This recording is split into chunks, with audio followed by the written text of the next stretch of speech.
BruCast is back, baby. This BruCast episode is brought to you by the BruCast Store. Explore a store filled with awesome goodies from hoodies to t-shirts to mugs. We've got you covered. Stay in style with BruCast. Embrace the shock, set the trend. Visit now bru-cast.com/store. Link below.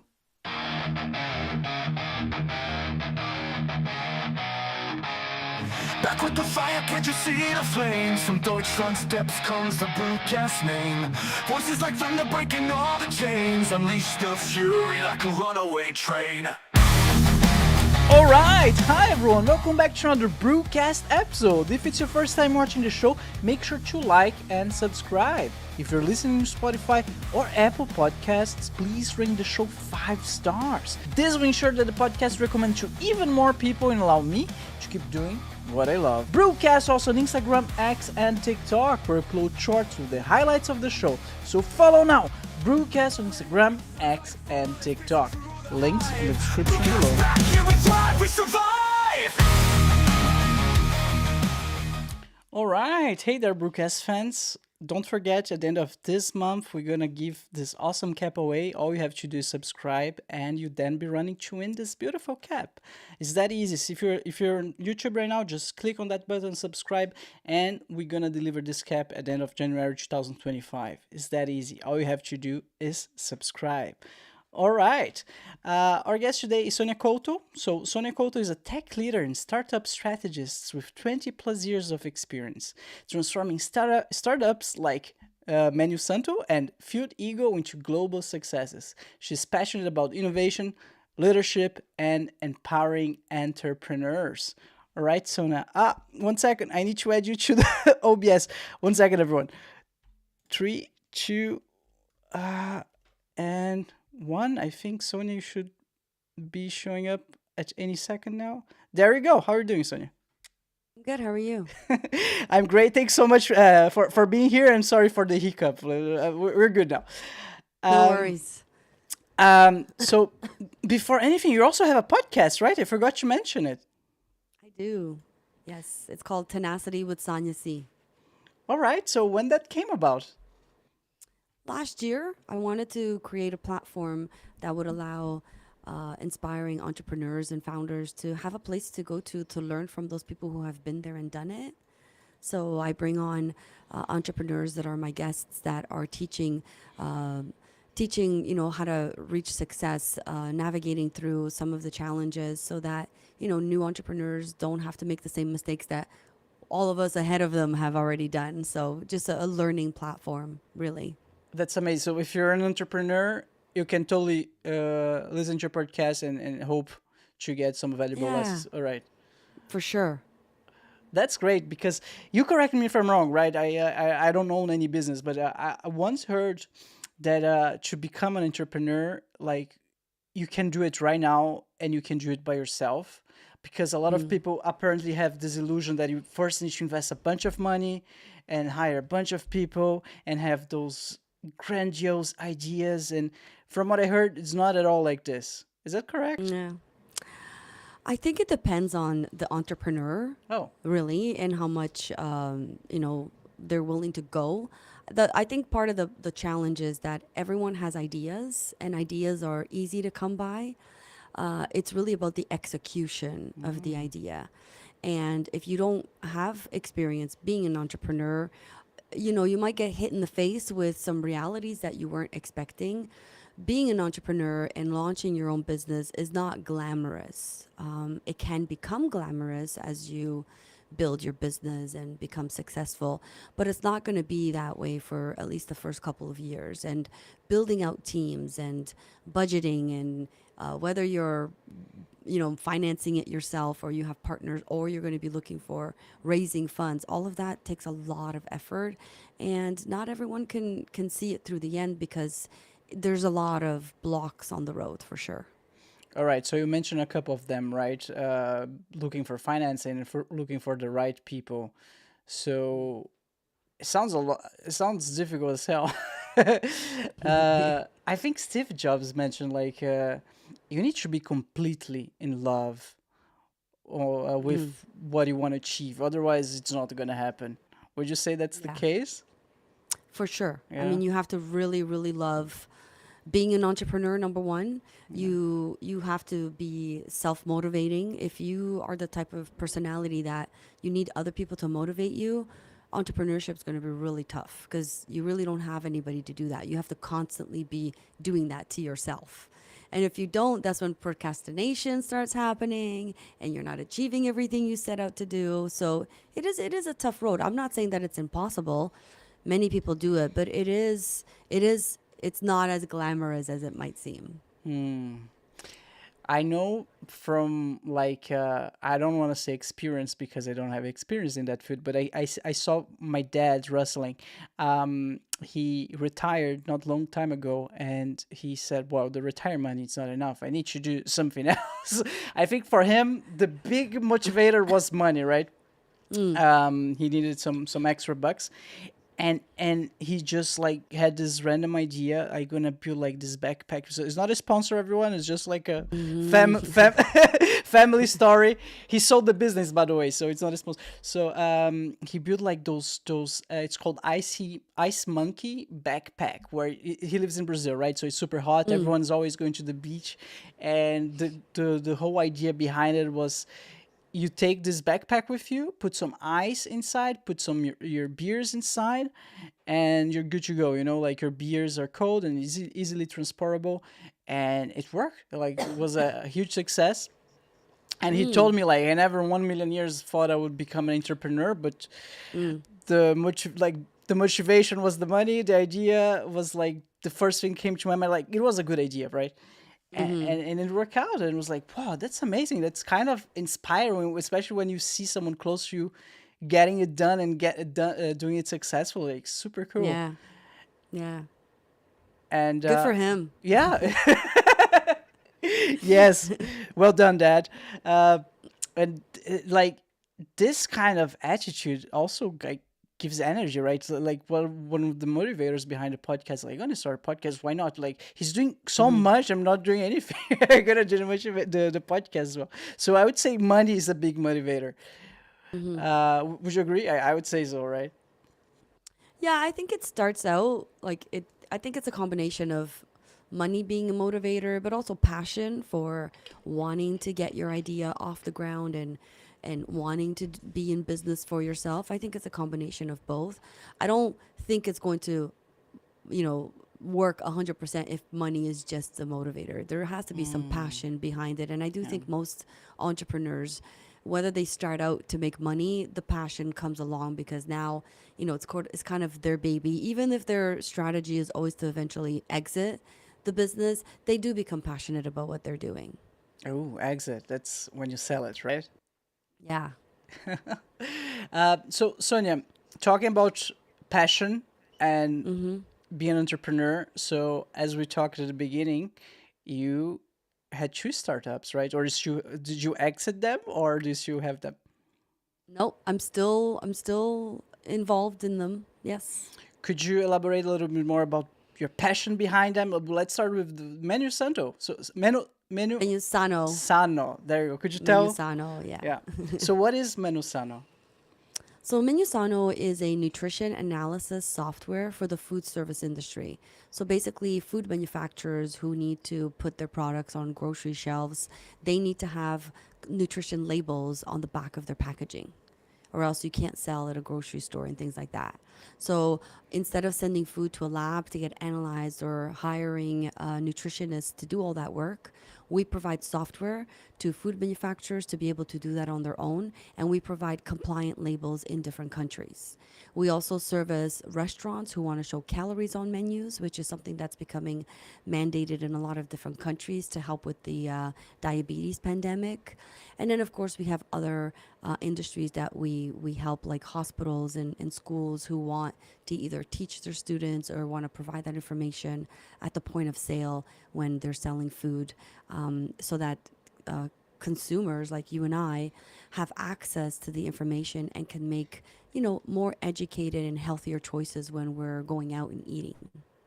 All right, I think I found it. Let's share the screen Yeah. with the public. Create nutrition fact labels. So before, like normally, business would send their food into labs and other companies responsible for creating those nutritional labels. And thanks to MenuSano, they can do themselves. Yeah, they do it themselves using our software. We bring Oh, in government databases. So in Canada, we have the CFIA. In the US, we have the USDA, which is provided by the FDA. And so all of the ingredients have been tested in a lab. And we take care of all of the different rounding rules and compliance for the countries that we provide the labels for. interesting. But let's say I'm the owner of supermarket, right? And I want to do that for like a new frozen food that I have. How do I come about to do that? Because I imagine like how I gonna do I need to put it in a machine or something? Somehow I need to Yeah. extract that data, right? How does that work? Yeah. So in MenuSano, how you do that is you create your recipe from scratch Oh, in our system. So you put in the ingredients. So for example, a cup of sugar, you would put in a cup of sugar, 2 cups of flour, a cup of water, 3 eggs, etc. And you create your recipe in our system. And then the end result, you put in your quantity. So, how many servings is this recipe going to make? You can do things like cooking methods, you can put in weights and things like that. So, there's a lot of different calculations that you can do. But the end result is the nutrition label that goes along with that recipe. all right, that's so interesting. So you put you start backwards. You start with the recipe, and then it's gonna give you the nutritional facts afterwards. Yeah, because the Okay. nutrition fact is a breakdown of all of the different components that are the ingredients that are in that recipe. That's so interesting. Like, and as you, I'm not sure if I understood correctly, but that's becoming mandatory right now in several countries, right? Yeah. Well, for food manufacturers, they have to provide that information on their products regardless. For restaurants, it's becoming mandatory in different countries. Like all of the US, restaurants have to show the calories on their menus. It's a mandatory thing. Really? Canada, in Ontario, where I am, it's mandatory. If a restaurant has 20 plus locations, so if they're a chain, they have to provide that information. If they don't, they get fined.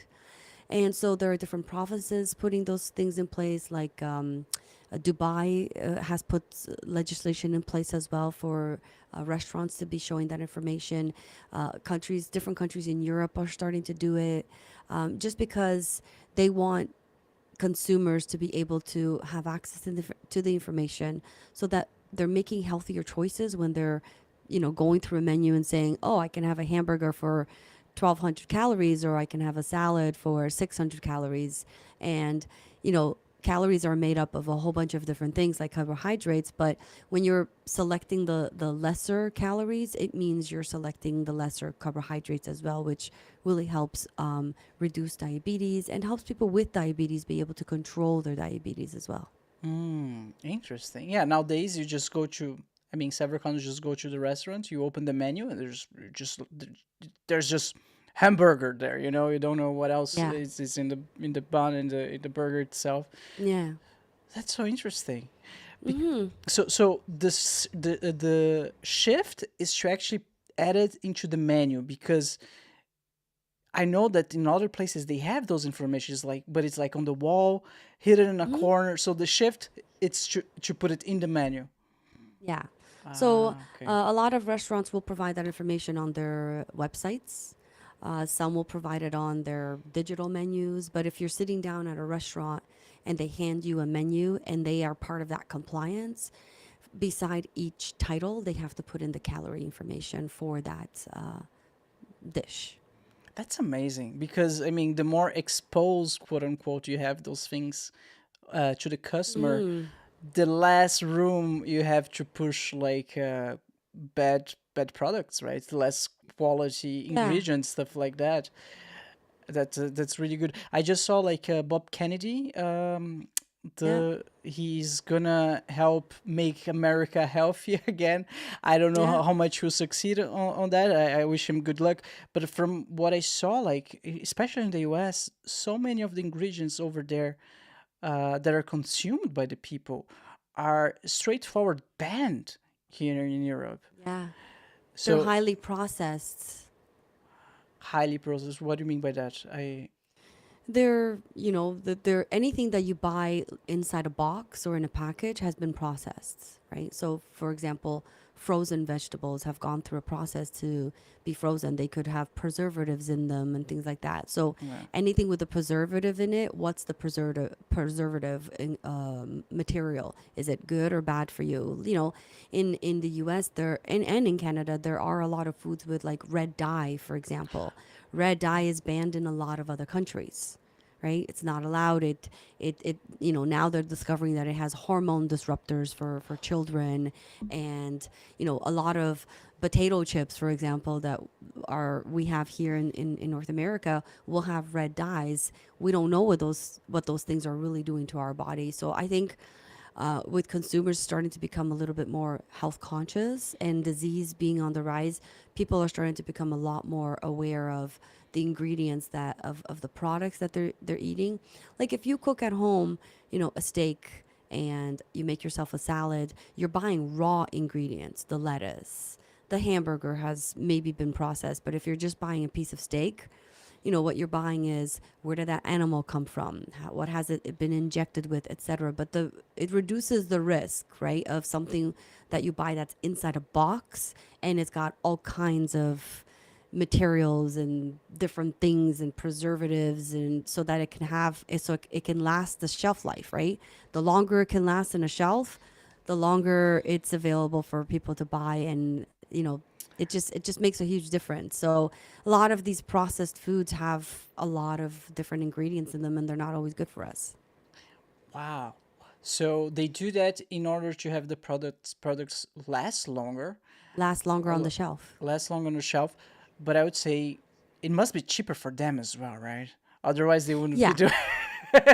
Yeah. I mean, a lot of it is also, if you think about it, mass production started in like the 50s, 60s.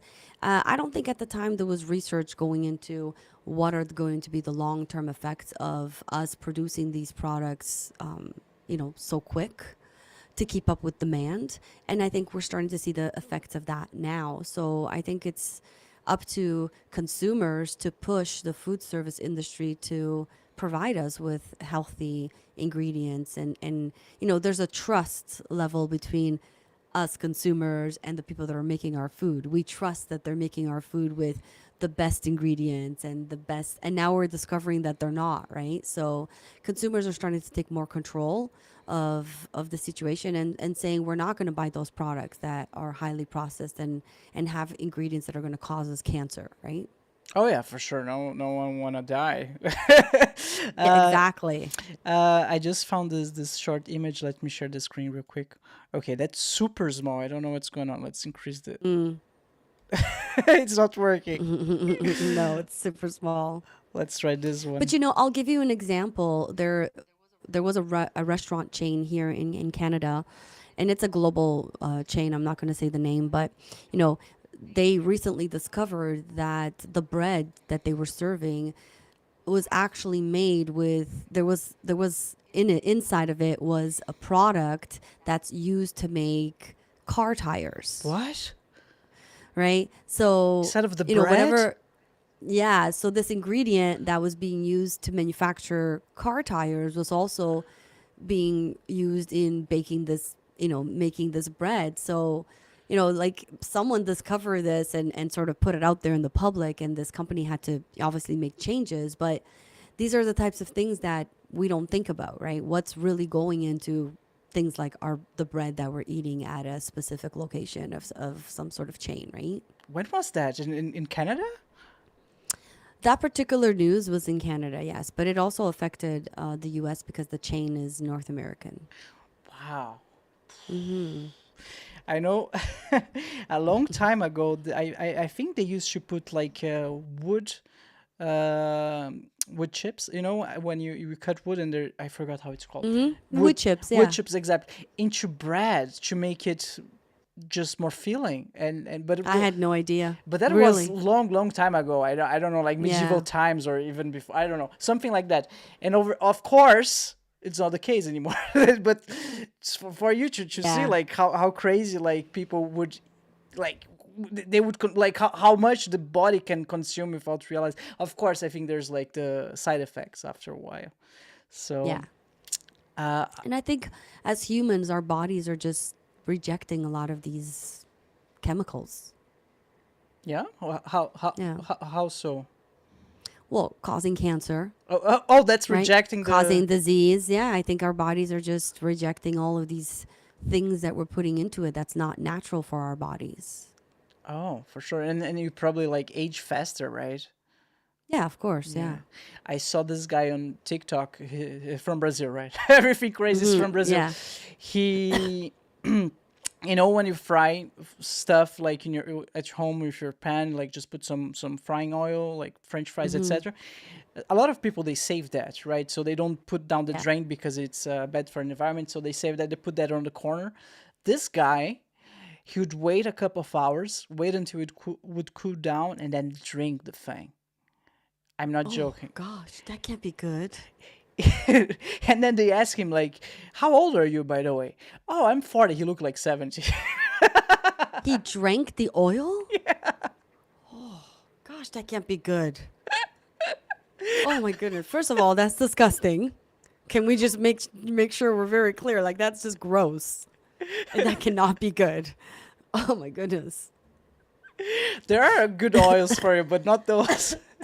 No, and definitely not after they've been like heated up and you fried stuff in it. Ugh, ugh. No thanks. So I managed to make the image bigger. One sec. So for those just listening, we have a chart on the left unprocessed and on the right ultra processed. So Yeah. I'm just looking at it. I'm just gonna say it really fast. Like fruits on the left, vegetables, nuts, eggs, milk, meat, and then on the far right, supermarket bread, ready meals, breakfast cereal, biscuits, cakes, crisps. So the logic is like they processed the food went through so many transformations that there are no nutrients on them anymore. Yeah. All right. Well, or there is nutrients but not enough for the body, or there's just ingredients that are not good for you because it's just to make the product last longer. Yeah. I mean, chips or crisps, as you guys will call them, they're highly processed and they're fried in, terrible oils, right? Canola oils and all those oils that are not good for you, right? So the carbohydrates in crisps is super high. And carbohydrates is not good for us in most cases. Too much sodium is not good for you. That's a carbohydrate. Too much sugar is not good for you. That's a carbohydrate, right? But I mean, in moderation, you need all of those things. The problem is that those ultra processed foods. I guess you need those things. I'm not. I don't know. But Yeah, to make it taste good, oh, all right. right? Usually, if you put more sodium in something, it'll taste better. Sodium makes everything taste better. Really? It's like salt, basically. So yeah, sodium is salt and sugar, right? You put sugar in something, it's gonna make it taste better. Yeah, like tomato. So may I ask your if you have like a strict diet the diet that you follow? I know some people like they strictly carnivore or paleo diet. No, I just try to eat healthy. I'm not on a particular diet. I eat everything. I eat meat and I eat vegetables. I try not to eat highly processed foods. Okay, so you tend to stay on the more left area of the chart. Yeah, buying fresh fruits and vegetables and meat and making it myself. All right, because okay. So Yeah, you preferably whenever you can you do it yourself because then you have more control, I would assume, over the. exactly. Okay. Yeah, yeah. I know here in Germany they have something that it's extremely helpful for people who are also more conscious about what they put in their bodies. They start doing, I'm not sure if you've seen it, is like a small chart from A to C or D, something like that. And the idea is instead of taking your time to decipher, right, if there's too much sodium and turn the package around and analyze everything meticulously, you can just look if it's A or B or C or D. And of course, if it's on A, it's like green and it's like automatically, it's healthier for you. Have you seen that? Yeah. In Canada, they just introduced front of package labeling, which is sort of similar, where if you're creating your label and there is too much sugar or sodium in that recipe, you automatically have to create a front of package label so that when you're walking the supermarket aisles, you'll see red, like there's like color coded, whether there's, and it tells you the grams of the total sugar or the total sodium in that product and if it's gone over. So front of package labeling in Canada is only if the product goes over a specific threshold that the government has put in place.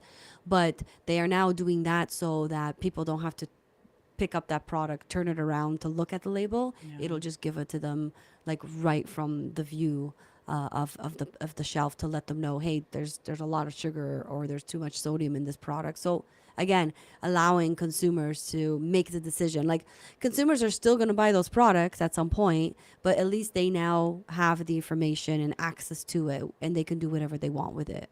Oh, that's beautiful. Of course, it's like the cigarettes, right? And the cigarettes, many countries, they have those horrible images behind of people dying. Like, you know, that can be used someday, but you're an adult, you have the choice to buy them if you want to, you know. And you know, those images do have an impact on people. Do they? I thought, because I know a lot of people, they smoke like, oh no, give me the dying baby one for my college. They don't care. I'm serious. Like, I'm not a smoker, so I don't know. But do they have an impact? Some people, I've spoken to people that it impacted them for sure. Yeah. Because it's traumatizing. For like the images, they're impactful. It must have an impact. Yeah, but you know what? Even if you choose to continue, you know, doing a bad habit, it's now your choice, and it's a choice that you've made, but you've been warned. Yes. And you can't say that you haven't been warned. Do you know what I mean? Yeah. You have been warned. That's the important part. And you've been warned in like in a easy, memorable way of doing it. Like when you make something graphical, like it becomes more iconic and easier to recognize and to remember. That's why I'm such a big fan of those scales you said, like how it's called again in Canada? Front of package labeling. Front of package labeling. That's wonderful. Because it's something simple. It's like, for example, take the terms and conditions of any software. Like, you don't even know what you're agreeing to. No one. I don't know a single person who ever read those things. Like, the information is there. It's true. Yeah, Are you reading? For sure. It's just like very small print and very, very long. Nobody has the time. No. Yeah. Talking about that, have you seen what's happening at Disneyland? The couple? No. Oh, man. Awesome. What happened? So we just talked about the terms and conditions, right? So the thing is, the girlfriend, the lady, she was intolerant to, she was allergic to some type of nuts or something like that. She was allergic to something very specific, and if she ate it, she would die. That's it. Okay. And so they did their research, like they're very picky where they go to eat. They normally don't go out to eat very much. So they're very picky about it.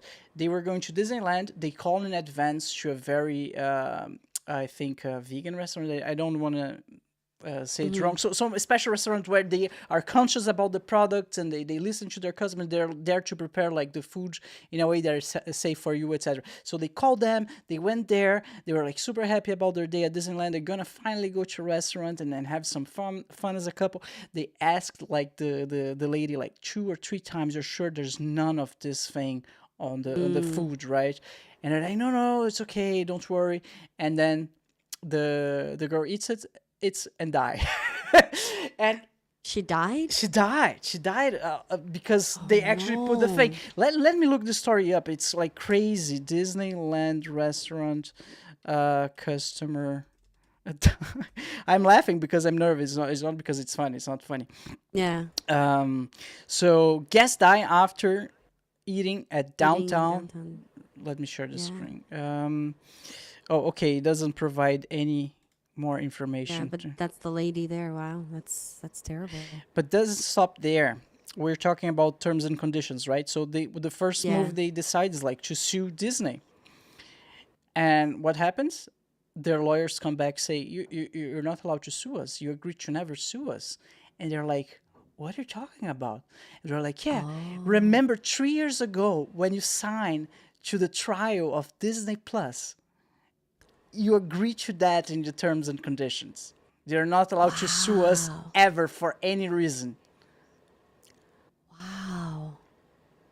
Okay. I had no idea. It's insane. Yeah. Yeah, it's in the details, right? Kind of, I don't know, doctor precision. She was a doctor, so yeah, they don't mention it in the what she ate Yeah. specifically, but Yeah. whew, Well, listen, it can be something as cross contamination. Like people who have celiac, you can't go to a restaurant and serve them a steak that's been done in, you know, for other customers that might have cross contamination, right? Because celiac is a serious disease and what people is can get really celiac? sick. Celiac is a gluten. Usually, it's a gluten allergy, but it's called celiac because it's very serious. So some people have just a gluten allergy, but then there's celiac where it takes it to a whole other level. And so if you go to a restaurant and they ask you, do you have any allergies, and they say I'm celiac, you have to make sure that the food you're serving them hasn't had any cross contamination with gluten, right? Because Wow, some people can get really sick from it. man, that's a tough one because Yeah. everything has gluten. Basically, a lot of things have A gluten. lot of things, not Yeah. as much anymore. People are a lot more conscious of it, but yeah, it's a lot of allergies out there. You have to be careful. Yes, for sure. Sonia, I want to ask you about your other company, Field Eagle. Field Eagle, yeah. So Field Eagle is another, well, it was a startup, not anymore, but it's also software. So it's SaaS software, subscription based.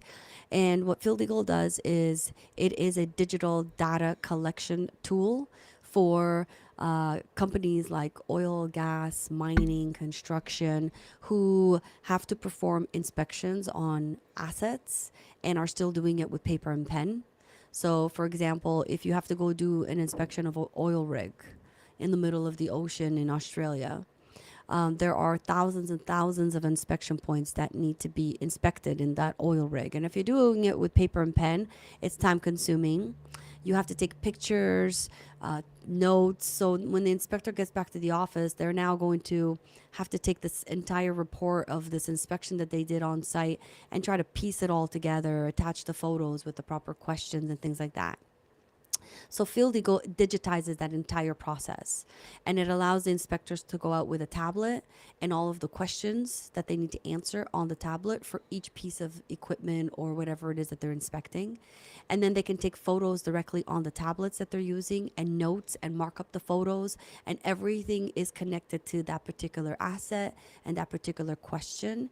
And then when they're done when they're done doing these inspections, they sign it, click a button, and it automatically generates the report. So it completely eliminates inspectors having to go back to the office and create a manual report of this inspection that they did. Wow, that's so interesting. What exactly are they inspecting? So in a lot of cases, like with the mining companies that we work with, they're inspecting reclaimer machines, so machines that are removing the assets out of the mine. They're inspecting trucks. They're inspecting pods that are built underground, so that if there's a disaster, employees have a place to run to and hide until they're found, for example. So these pods have oxygen and food, and they need to be inspected on a regular basis to make sure that they're up to standard, so that if there is a natural disaster, these people go into these pods and they're going to be able to live for a couple of days until they're found, right?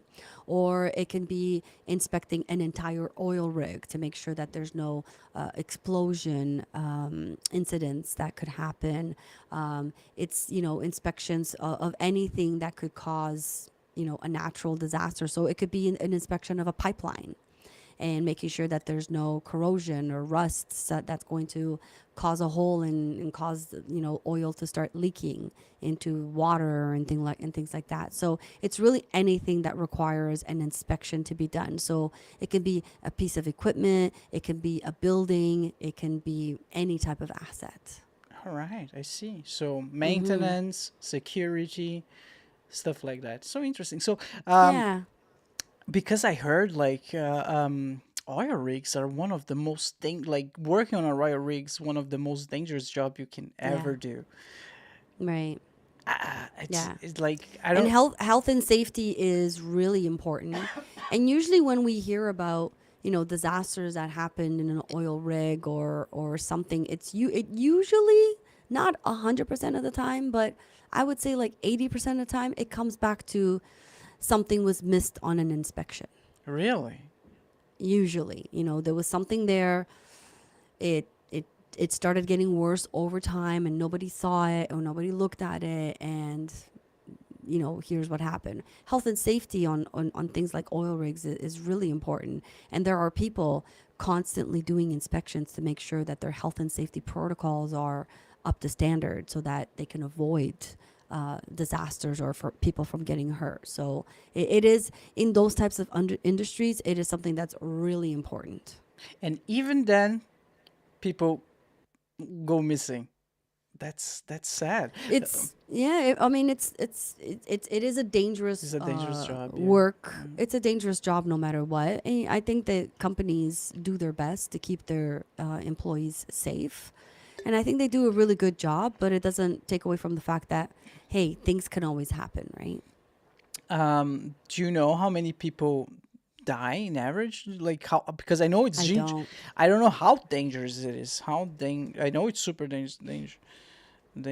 It depends on. I think it depends on the type of job. What if you're operating, now mining and oil and gas companies have developed a lot of technology where you can be operating an underground vehicle and you're operating it from the office with VR, right? So there's a ton of new technology out there that has been built specifically to keep people safe.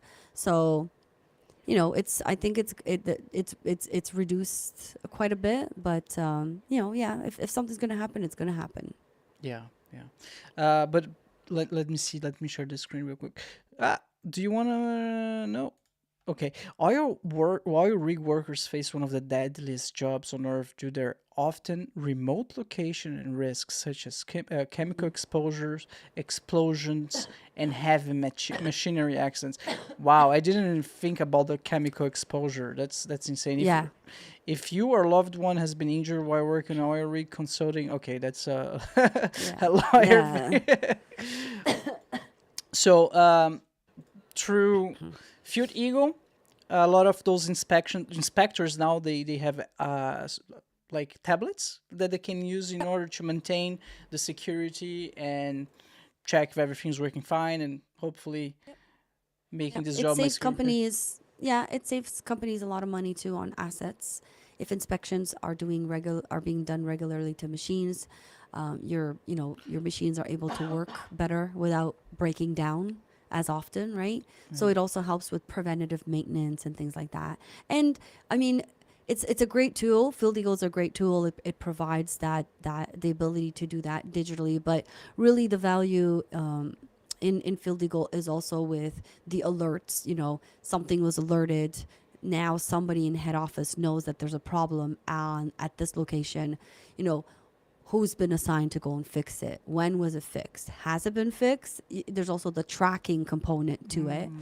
And then there's also the data that you're collecting over time and what you can do with it. Our goal with Field Eagle is to eventually keep implementing AI that will tell our customers what to expect based on the data that's being collected over time. Oh, all right. So you guys gonna implement AI to know, kind of predict what's next, what's coming up, Yeah. okay, and make life easy. Yeah, that's a good move. If the Yeah. AI is like, because a lot of people they I'm not sure if you've seen the Olympics last year, right? They happened in Paris, and this guy was like, the new athletes will have this mattress developed with AI. And I was like, what are you talking about, bro? And he said, like, we're gonna take pictures of the athlete's body and analyze through AI to determine the best mattress conversion. Like, you don't need AI for that. I know a lot of companies, they use, like, they just throw AI in there to make it look fancy, but that's like predictions. That's something that AI is actually good at. So that's Really good at, yeah. yeah. That's interesting. Yeah. So they go there with the iPad. Like, I assume that's an iPad, right? Or does it work in Well, any tab? it works on all three platforms. So it works on Windows tablets, Android, and iPads. Windows has a All tablet? I didn't know there was a Windows tablet. Yeah, Microsoft Surface is a tablet. All right. Okay. Yeah. Yeah. So does it work with? I know that iPad doesn't. Does it work with like gloves? Because I assume, like, if you're in, like, Yeah. Yeah. Yeah, you can use your finger, or you can use a glove, or you can use a stylus. All right, so that's perfect for this type Yeah. of environment. Yeah. So Sonia, I want to ask you. We were talking about passion earlier. Where the passion came from to work on this? You know what? Like, I got involved with this project in the very early stages of the idea, and then it got built out. Both projects got built out with a team. So MenuSano and Field Eagle are part of a company called Converge. So it's the parent company to those products. And so we built it out. You know, it was a great idea, but it didn't have a great execution. And so over time, started losing the people that had been originally on the founding team of these products. And so I was sort of left alone with the products. And I just decided that I thought they were still great ideas, but they needed to be completely redeveloped and revamped, and the execution needed to be completely different. So I started working on them pretty much on my.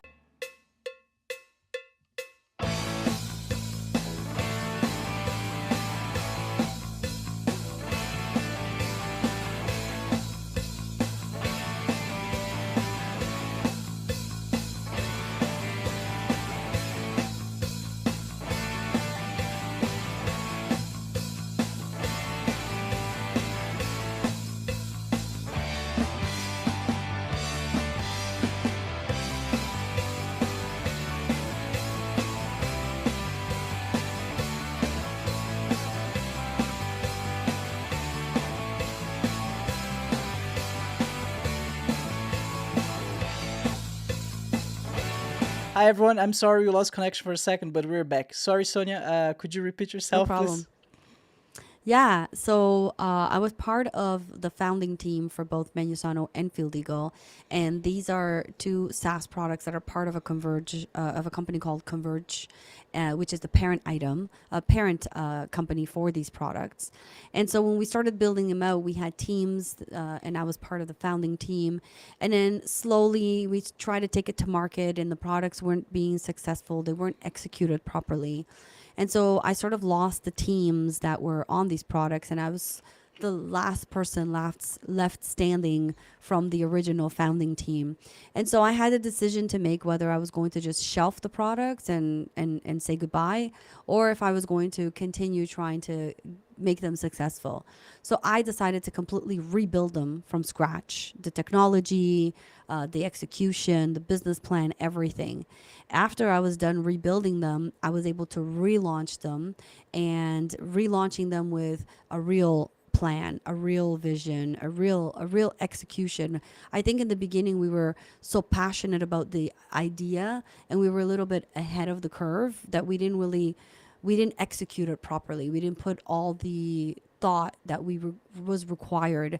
But that's what entrepreneurs do, right? They get really passionate about what they're building, and they want to get it out, and they have that mentality sometimes: if you build it, they will come. I don't believe that if you build something, people will come. You have to plan, and you have to execute properly. So I was able to relaunch these products with a completely different mission in mind. And now they're global companies that are being sold all over the world. And, that it meant having to do the work all over again, starting from scratch. But I was able to do it without a massive team. And so it really helped not having too many chefs in the kitchen, where I had more control around what we were going to do, how we were going to execute it, and learning from the mistakes we had done in the past when we first built out the products. Could you give us examples for context of the first iteration compared to the new product? Yeah, I mean, like for MenuSano, for example, the first iteration of that, the technology was old, number one. It wasn't a true SaaS product, so software as a service. And we didn't do the market research required to launch the product. So we had this idea, and our idea was, oh, this is a tool for restaurants. Restaurants are going to eat this up, they're going to love it. And then when we launched, nobody wanted our product. Restaurants did not want it because restaurants at the time were like, you're talking about, this is back in like 2014. Restaurants were like, we don't want people to know what they're eating. If people know what they're eating, they're not going to come back and eat here. Right? So we kept having the door slammed on our face. And so we were like, man, we did not really think this through properly.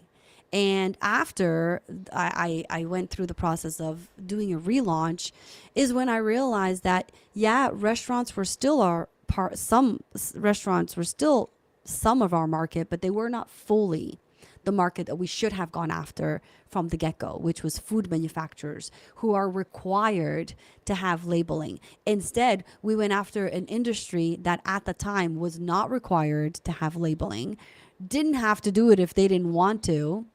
But if we had done that research and we had figured that out early on, we could have saved ourselves a lot of pain and suffering. Really. Wow. And you were part of the leading team that made that shift. Well, once the original team, everybody left, I was the only one left over. So I took the products on by myself and then rebuilt a new team and really led the process. And I think that was also part of the original problem, is that we had too many people making decisions. We had too many people involved. We had too many people with opinions on what should be done and shouldn't be done, right? And sometimes you need to scale that back a little bit. Yeah, I think that's what happened at Twitter, right? Or now called X. Elon Musk just took over and he fired a lot of people. And I'm not very much into the details of it. I don't know very much the details of this, but I know the software works. It's there. Yeah. And I don't know how many people they fired, but I think 80%, something like that. Yeah, a lot of people. Yeah. He just felt like they didn't need it, right? And sometimes those are the hard decisions that you have to make. You have to come to the conclusion that, and sometimes especially in tech startups, part of the problem is that when you're building out a product, a lot of founders get stuck in that phase of build. Ooh, I want to build this feature and I'm going to build that feature. And they pivot before they even launch. Like they've been building for a year, and instead of launching and taking it to market to learn about their client base and ask questions and understand what the actual client needs, before they do that, they're like, ooh, I'm going to pivot. And now I'm going to build another feature. And they get stuck in that cycle of building, and they never actually launch.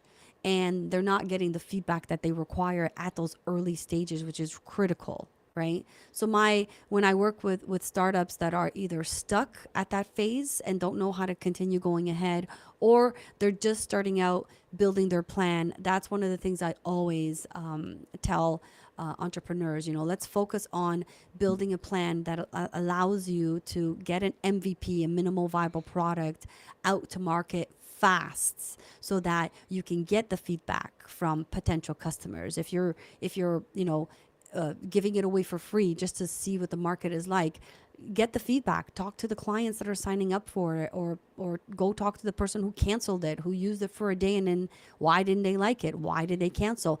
Get that feedback so that you can put together a proper pivot, and then go continue building out the MVP and then launch it with a really good plan in place based on all the feedback that you got from that MVP.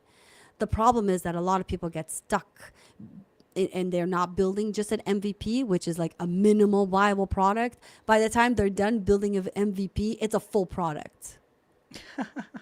And they've spent all this money building this out versus getting that research You don't and they're doing that work. They're perfectionists, so Yeah, I yeah, once heard this phrase: "Perfection's the enemy of rentability." yeah, for sure.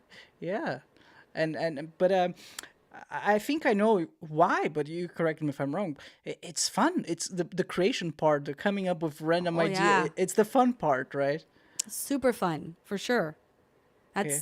That's the fun part of entrepreneurship is that you get to build stuff, right? Whatever it is that you're building. But one thing that is really critical to remember is that yeah, you're building stuff, but you're building it to make money. So there's a business component to it that you can't forget about, right? And a lot of people get stuck in that phase of the passion about building and how they can change people's lives with this product or this technology, which is great, but there's still a business that has to be built out. Would you say that's the number one problem or issue that entrepreneurs face when they're creating their first Yeah, business? Yeah. I mean, the entrepreneurs that I work with, that is the reason why they're coming to me in the first place. They're either they've hit a wall and they're stuck, and they either need to pivot and they don't know how, or they need to scale. Their business has gotten to a certain point and now they need to scale and they don't know how, or they don't have a plan on how to scale, or they have this great idea and they want to be able to execute it properly from the get-go, and so they want to work with someone who's built startups and worked with entrepreneurs to help them build out their businesses, doing it properly from the get-go. Is it always going to be perfect? No, you're always going to be changing, but if you start with a good plan in place on how you're going to monetize, who is your client base, doing the market research around the industries that you want to go into, looking at your competitors. Having competitors is fantastic. If you're going into a space that has no competitors, that's actually not great. Really? Because when you have competitors, you can learn from your competitors and you can look at what they're doing and what they're not doing, and you can focus on what they're not doing, right? And when you have competitors, there's a market for what you're doing. When you don't have competitors, you're the first to market with something and you don't know anything, right? Because you don't have any competitors to look at and say, oh, why is there nobody in this space? Is it because someone has tried and failed and it's a impossible industry to get into? Is there a need for this product? Why aren't any other products like this out there? Maybe nobody really needs this, right? So when you have competitors and they have business and they're doing well, yeah, there's a market. How can you go into it and differentiate yourself from your competitors? Right. I never thought that way. So it's good to have competitors because you can somehow learn from them, right? Yeah, Yeah. of course. It's free information. Did you guys had competitors for Field Eagle? Yeah, we had a Yeah. couple of competitors. We were just doing things a little bit differently, and we were doing something that was specific when we started out. It was very specific to oil, gas, and mining. So we worked with a couple of large mining and oil and gas companies, and we really identified a unique need that wasn't being fixed by the competitors that we were going up against. So we focused on fixing that problem, and that's why Field Eagle is in those specific industries. May I ask which problem was it? Well, it was really the way that we were able to organize the assets in the system, because you're talking about a reclaimer machine has thousands and thousands of inspection points and things that need to be inspected. So the way you're going to set that up in a system has to fit the company, right? It has to be able to follow their structure. So we were lucky that we got to work with some mining companies very early on as we were building, and we were able to build with their feedback constantly. So it was very specific and niche to those industries. I see. All right. Yeah. Gosh, that's interesting. Yeah. While we're discussing it, I follow a lot of what Elon Musk does, right? And Mm-hmm. you mentioned like you need the MVP, And I think he also has this mentality when it comes to SpaceX. I remember he's currently developing the Starship, right? And his current approach for the Starship is exactly that. Like, we're going to launch whatever we have right now and just learn from it's going to crash. We know it's going to crash. And we're just going to learn from it and try to apply all those learns for the second one. The second one, if it's crashed, it's okay because it's data. It's knowledge, it's info that we can take and keep applying that to the next iteration, the next iteration. But he's also in a very like special spot, privilege, how to say this word? Privileged spot, because he's the richest man in the world, so he can keep pumping money into it and going forever, I guess. But yeah, but he got into that place by being innovative, right? He sold PayPal. He was one of the original founders of PayPal, right? Which allowed him to then go into, like, the first car that he built. Was it perfect? Probably not. He probably had to go through a couple of versions of it and learn from it and keep making it better and better, right? Even today, you see things on the news where Tesla batteries froze in different climates because they didn't anticipate certain things, you know what I mean? So it's always an ongoing learning process when you're building products, especially. All right. Sonia, I could go on and on. It's fun. It's really fun to talk to you. But I would like to ask you where people can find you. What are your socials? Yeah. So if you go to soniacouto.com, which is my first name and my last name, that's my website. Everything that I do is on there. My social handles, my LinkedIn, my websites to MenuSano, Field Eagle, Converge. Everything about me is there. You can reach out. Please message me, ask questions. I'm always happy to answer back. I love it when people reach out. Perfect. Thank you so much. Do you have any final remarks? Yeah, you know what? For anyone who is stuck or doesn't know what to do, reach out. Let me see if I can help you. Beautiful. Yeah, I'd love to. Yeah. Thank you so much, Sonia. It was a pleasure. Thank you. All right, everyone. Again, don't forget, if you subscribe, you might win this beautiful, awesome, sexy cap. We're going to announce the winner at the end of this month, and it's a worldwide event. All you have to do is subscribe, and we're going to make sure to deliver this beautiful cap to the winner, no matter where you are in the world. It's a worldwide thing. That's been it. What a wonderful episode. Thank you so much, everyone. See you next time. Bye-bye. All right.